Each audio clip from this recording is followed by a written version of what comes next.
Hi everyone, कैसे हो आप सभी लोग। आई होप आप लोग अच्छे होंगे। मैं हूं राहुल जायसवाल एंड स्वागत करता हूं आप सभी का एक बार फिर हमारे यूट्यूब चैनल JR ट्यूटोरियल्स में।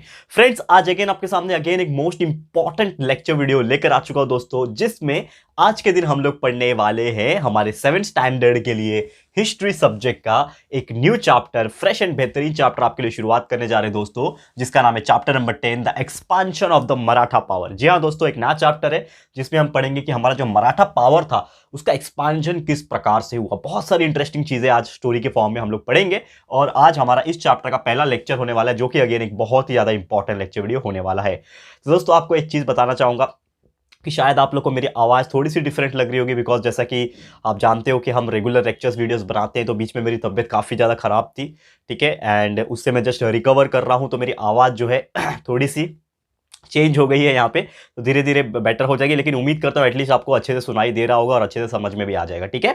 तो प्लीज़ बने रहना हमारे साथ, वीडियो को एंड तक देख लेना। और साथ में आपको बता दूं कि बाकी सब्जेक्ट्स भी आपके कंप्लीट हो चुके हैं, पूरा सिलेबस कंप्लीट हो चुका है। तो आप जो भी चैप्टर पढ़ना चाहते हो, जो भी सब्जेक्ट का जो भी स्टैंडर्ड के लिए पढ़ना चाहते हो, बस आप सर्च बार में जाके सर्च कर लोगे तो भी आपको दिख जाएगा, ठीक है। और प्लेलिस्ट तो है ही, प्लेलिस्ट भी अपडेट करके रखा हुआ है, प्लेलिस्ट भी आप चेक कर सकते हो, ठीक है। साथ ही में आप हमें सोशल मीडिया से कनेक्ट करना चाहते हो तो मुझे इंस्टाग्राम पे फॉलो कर सकते हो, लिंक आपको डिस्क्रिप्शन बॉक्स में मिल जाएगा, ठीक है।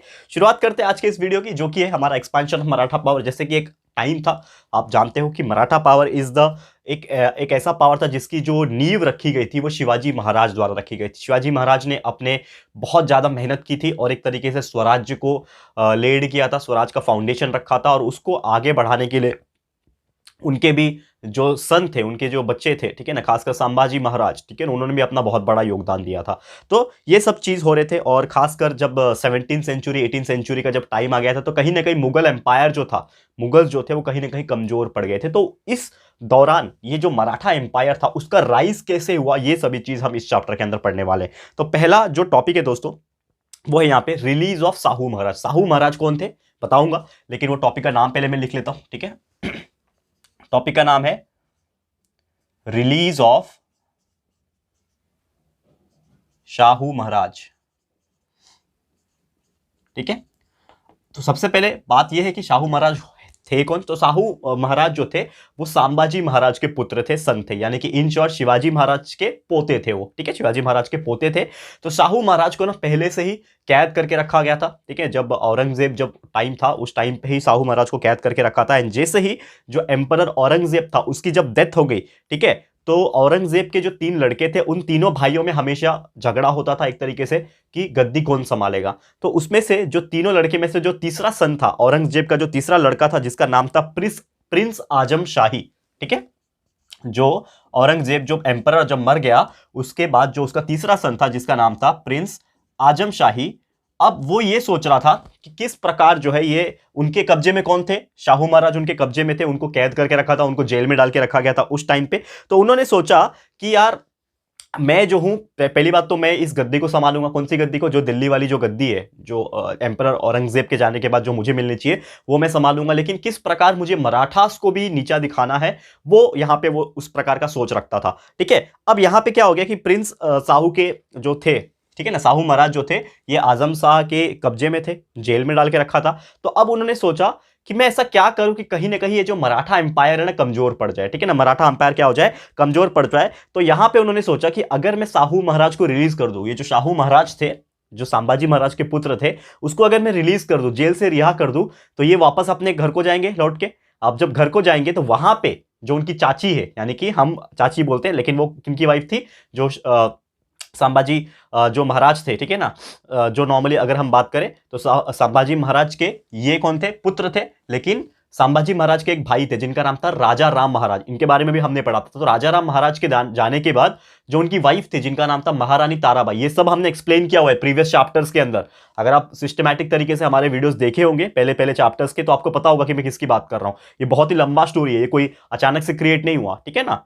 तो संभाजी महाराज के जो भाई थे जिनका नाम था राजाराम महाराज, उनकी डेथ के बाद महारानी ताराबाई ने क्या कर दिया था, पूरा जिम्मेदारी संभाल लिया था। तो अगर ये साहू महाराज लौट के वापस गए तो ये बोलेंगे कि मुझे जो है गद्दी पे बिठाओ, मराठा जो एम्पायर था उसकी गद्दी पे मुझे बैठना है, और वहां पे जो महारानी ताराबाई थी वो तो संभाल रही थी। तो कहीं ना कहीं इन दोनों के बीच में क्या हो जाएगा, मतभेद हो जाएगा। तो ऐसा षड्यंत्रकारी चीज जो है वो किसके दिमाग में आया, वो इस आजम शाही जो था, औरंगजेब का जो लड़का था, उसके दिमाग में आया कि मैं ऐसा करता हूं। तो यही सोच के क्या कर दिया, यहां पे किसने, आजम शाही ने साहू महाराज को क्या कर दिया, रिलीज कर दिया। यानी कि जेल से जो कैद करके रखा गया था उसको रिलीज कर दिया गया, ताकि ये सब चीज हो पाए। ठीक है, तो इस तरीके से साहू महाराज जो है अपने घर को लौट पाए और जेल से रिहा हो गए। क्लियर है? तो उम्मीद करता हूं कि ये टॉपिक आपको बहुत ही इजीली समझ में आ गया होगा। अब चलते हैं दूसरा टॉपिक। दूसरा टॉपिक ये है जिसका नाम है दोस्तों coronation of Shivaji Maharaj, sorry माफ करना, साहू महाराज। ठीक है ना, शिवाजी महाराज का तो बहुत पहले हमने चैप्टर्स डिस्कस कर लिए हैं। ठीक है ना, अभी ये उनके पोते हैं, तो इनका कोरोनेशन सेरेमनी, कोरोनेशन मतलब क्या होता है दोस्तों, राज्याभिषेक। ये मैंने बताया था शिवाजी महाराज के टाइम पे भी। तो कोरोनेशन ऑफ, ठीक है, शाहू महाराज। ठीक है, चलो इसके बारे में डिस्कस कर लेते हैं। तो देखो, साहू महाराज जो थे, जैसे मैंने बोला कि आजम शाही ने साहू महाराज को रिलीज कर दिया, तो साहू महाराज कहां आएंगे, अपने घर को आएंगे। तो जब वो अपने घर पे आए, ठीक है ना, जब रिलीज होने के बाद साहू महाराज जो है तुरंत कहां पे आ गए, महाराष्ट्र में, यानी अपने शहर में आ गए, अपने राज्य में आ गए। तो महाराष्ट्र में आने के बाद उन्होंने जो मराठा सरदार थे उनको अपने साथ ले लिया। ठीक है ना, उन्होंने कुछ मराठा सरदार को अपने साथ में लेके, महारानी ताराबाई जो थी ना, वो इस चीज से खुश नहीं थी, क्योंकि वो ये नहीं चाहती थी कि जो साहू महाराज जो आए हैं कैद से, वो क्या बने, वो सरदार मतलब मराठा एम्पायर के एम्परर बने। ठीक है ना, गद्दी पे बैठे, ये ऐसा नहीं चाहती थी महारानी ताराबाई। तो इन्होंने क्या सोचा कि नहीं, मुझे तो बनना है, मैं तो क्या करूंगा, मैं संभाजी महाराज का पुत्र हूं, तो उसके हिसाब से मुझे बनना चाहिए, मुझे इस गद्दी पे बैठना चाहिए मराठा एम्पायर के। लेकिन महारानी ताराबाई ऐसा नहीं चाहती थी। ठीक है, तो इस प्रकार से क्या होने लगा कि जो साहू महाराज थे और महारानी ताराबाई जो थे ना, इनके बीच में एक लड़ाई हो गई। ठीक है ना, इसी मुद्दे के ऊपर। तो सोचो ये मराठा एम्पायर के थे, लेकिन फिर भी इनके बीच में लड़ाई होती है। आज बोलते हो ना, हम लोग एक डायलॉग बोलते हैं कि दौलत के लिए, प्रॉपर्टी के लिए भाई भाई में झगड़ा हो जाता है। तो यहाँ पे भी सेम वैसे ही सीन है कि यहाँ पे एक तरफ साहू महाराज और दूसरी तरफ उनकी चाची आप बोल सकते हो। ठीक है ना, जो हम लोग बोलते हैं।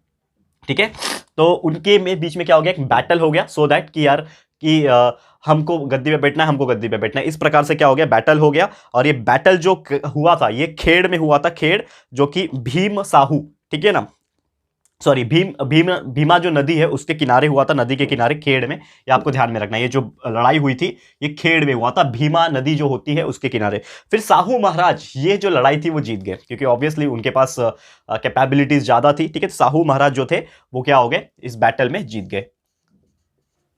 साहू महाराज इस बैटल में जीत गए। अब बैटल में जीतने के बाद वो क्या करेंगे, अपना खुद का एम्परर घोषित कर देंगे। तो उन्होंने अपने आप को क्या कर दिया, राजा डिक्लेयर कर दिया, और अपना खुद का यहाँ पे क्या कर दिया उन्होंने, कोरोनेशन सेरेमनी, यानी कि एक तरीके से आप बोल सकते हो राज्य अभिषेक करना शुरू कर दिया।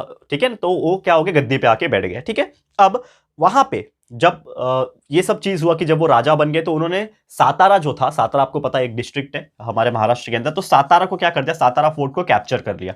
तो सातारा को कैप्चर करने के बाद उन्होंने अपने आप को गद्दीदार बना लिया, यानी कि क्राउन कर दिया अपने आप को, राज्याभिषेक कर दिया यहाँ पे, और सातारा को बना दिया the capital of the Maratha kingdom.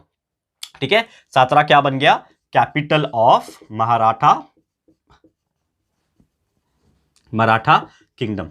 ये चीज आपको ध्यान में रखना है, नहीं तो नॉर्मली आपको कोई क्वेश्चन पूछेगा कि dash is the capital of the Maratha kingdom, तो कौन है, सातारा। तो जब यहां पे जो साहू महाराज थे, जब ये अपने आप को राजा बना दिए सातारा को कैप्चर करके, तब ये क्या बन गए थे, यहाँ पे सातारा जो है वो कैपिटल बन गया था मराठा किंगडम का। तो धीरे धीरे क्या हो गया कि यहाँ पे जो ताराबाई जो थी, महारानी ताराबाई थी, वो खुश नहीं थी ये सब चीज के, क्योंकि भले ही वो बैटल हार चुकी थी, लेकिन यहाँ पे वो खुश नहीं थी और हमेशा कुछ ना कुछ अपोजिशन करती थी। तो उनके बीच में हमेशा मतभेद रहा है। ठीक है ना, जो साहू महाराज थे और महारानी ताराबाई थी, उनके बीच में हमेशा मतभेद रहा है। महारानी जो ताराबाई थी वो हमेशा ये चाहती थी कि यहाँ पे जो उनका छोटा लड़का था, जिनका नाम था शिवाजी, ठीक है ना, उनका नाम भी शिवाजी था, तो शिवाजी 2 बोलते हैं हम लोग, क्योंकि मेन तो शिवाजी कौन थे, छत्रपति शिवाजी महाराज जो हमारे मेन थे, उनके बाद भी उन शिवाजी के ऊपर नाम रखा गया। तो शिवाजी जो 2 थे उनको छत्रपति बनाने का उनकी इच्छा थी। तो पन्हाला में 1710 में उनको छत्रपति जो शिवाजी 2 है उनको बनाने की कोशिश की थी। और ये इसीलिए क्या हो गया कि एक इंडिपेंडेंट मराठा एम्पायर जो है यहाँ पे कोल्हापुर में यहाँ पे शुरू करने की उन्होंने कोशिश की थी। ठीक है, तो जो शाहू महाराज थे उनका जो बचपन बीता था, या फिर जो उनका अर्ली फेज जो था, वो किसके कब्जे में बीता था, मुगल्स के कब्जे में बीता था, क्योंकि मुगल्स ने उन्होंने कैद करके रखा था। तो उन्होंने मुगल्स को बहुत करीबी से देखा था, क्योंकि जब कैद थे तो वो क्या हरकत करते हैं वो सब वो क्या करते थे, नजर रखते थे और पूरा चीज समझ के लिए थे। तो साहू महाराज को भली बात ही पता था कि यार ये जो मुगल्स है वो किस प्रकार के सोच रखते हैं, क्या क्या सोचना चाहते हैं, क्या क्या करना चाहते हैं, इस प्रकार से सब चीज उनको पता था, ठीक है। और उनको पॉलिटिक्स भी समझ में आता था कि ये जो नॉर्थ इंडियन वाले लोग हैं या फिर जो दिल्ली वाले लोग हैं या फिर जो मुगल्स लोग हैं ये किस प्रकार का पॉलिटिक्स खेल सकते हैं। तो ये सभी चीज उनको अच्छे से समझ में आता था। तो उन्होंने हर चीज को बारीकी से समझा था कि उनकी स्ट्रेंथ क्या है, क्या मजबूती है, क्या वीकनेसेस है, उनकी कमजोरी क्या है। इस प्रकार से चीजें उन्होंने जो मुगल्स थे उनकी आर्मी की सीख ली थी यहां पे। और यहां पे जो भी बहुत सारे ऐसे फैक्टर्स थे जो मराठा पॉलिटिक्स को एक बहुत ही अलग डायरेक्शन में लेके जा रहा था। तो औरंगजेब के बाद जो उनके लड़के थे, जो औरंगजेब के सक्सेसर थे यहां पे, नॉर्मली उन्होंने एक तरीके से जो लॉजिक था, औरंगजेब जब था तो वो तो हमेशा उसका मेन यही था कि किस प्रकार मराठा एम्पायर को खत्म करना है। लेकिन जो उनके सक्सेसर थे यानी कि जो औरंगजेब के लड़के लोग थे, उनका कोई ऐसा बहुत बड़ा इरादा नहीं था कि हमको मराठा एम्पायर को खत्म करना है, क्योंकि ऑलरेडी उनके अगेंस्ट में बहुत सारे लोग आ गए थे, अफगानी थे, बहुत सारे अलग अलग चीज थे। तो यहां पे जो साहू महाराज थे या फिर मराठा एम्पायर था, उनको एक अपॉर्चुनिटी लगी कि अब हमें क्या करना चाहिए, अब मुगल्स को हमारी जरूरत पड़ेगी। समझ में आ रहा है? अब मुगल्स को हमारी जरूरत पड़ेगी, क्यों ना हम मुगल्स को सुरक्षा प्रदान करें, ये बाकी लोग अटैकर्स जो है, बाकी लोग बाहर से जो आ रहे हैं उनसे उनको सुरक्षा प्रदान करें और हम एक तरीके से डोमिनेटिंग रोल में आ जाए, ठीक है। तो इस प्रकार जो है मराठास का बहुत ज्यादा नाम ऊंचा होने लगा और जो मुगल पावर थे उनको बहुत सारे ईरानी और अफगानी जो इन्वेडर्स थे, जो घुसपैठिए लोग थे, उनका सामना करना पड़ रहा था। तो यहां पे जो हमारे मराठास थे उनको सपोर्ट प्रोवाइड करते थे और एक तरीके से डोमिनेटिंग रोल में यहाँ पे बैठ गए थे, ठीक है। और इसीलिए जो दिल्ली कोर्ट था उसको मराठास की बहुत ज़्यादा जरूरत पड़ गई थी और इसीलिए यहाँ पे मराठास का जो डिमांड था, मराठास का जो रुतबा था वो काफ़ी ज़्यादा क्या होने लगा था, इंक्रीज होने लगा था। और इसीलिए हमारे चैप्टर का नाम क्या है, the expansion of the Maratha power. Maratha power का एक्सपांसन होने लगा। एक टाइम पे मराठास जो मुगल्स थे वो चाहते थे कि मराठा एम्पायर खत्म हो जाए, लेकिन आज के डेट में उनको ही मराठास की जरूरत पड़ रही है। क्लियर है? तो उम्मीद करता हूं कि ये चीज आपको बहुत अच्छी तरीके से समझ में आ गया होगा। तो दोस्तों फिर आज का लेक्चर फिर मैं इसी के साथ समाप्त करता हूं। पहला लेक्चर है, क्योंकि देखो छोटा सा लेक्चर मैं लेना चाह रहा था, आज पहला लेक्चर है, थोड़ा तबियत का भी इशू है, तो please try to understand and बाकी लेक्चर्स कंटिन्यूअसली हम लेकर आ जाएंगे। तो लेक्चर नंबर 2 में हम आगे डिस्कस करेंगे, ठीक है ना। आगे हम लोग डिस्कस करेंगे यहाँ पे बालाजी विश्वनाथ के बारे में और उनके लड़के, फिर ऐसे उस प्रकार की बहुत सारी चीजें। फिर हमें यहाँ पे बाजीराव के बारे में पढ़ना, आपने शायद मूवीज भी देखा होगा बाजीराव के बारे में। तो किस प्रकार बहुत सारी चीजें आई मराठा एम्पायर में, और भी बहुत सारे लोग आए, उन्होंने किस प्रकार जो है यहाँ पे शासन किया, ये सभी चीज हम डिस्कस करेंगे दोस्तों हमारे अगले लेक्चर में। तो आप लोग बस थोड़ा सा इंतजार कर लेना, बहुत सारी चीज और आने वाली है इस चैप्टर के अंदर, बहुत मजेदार चीजें।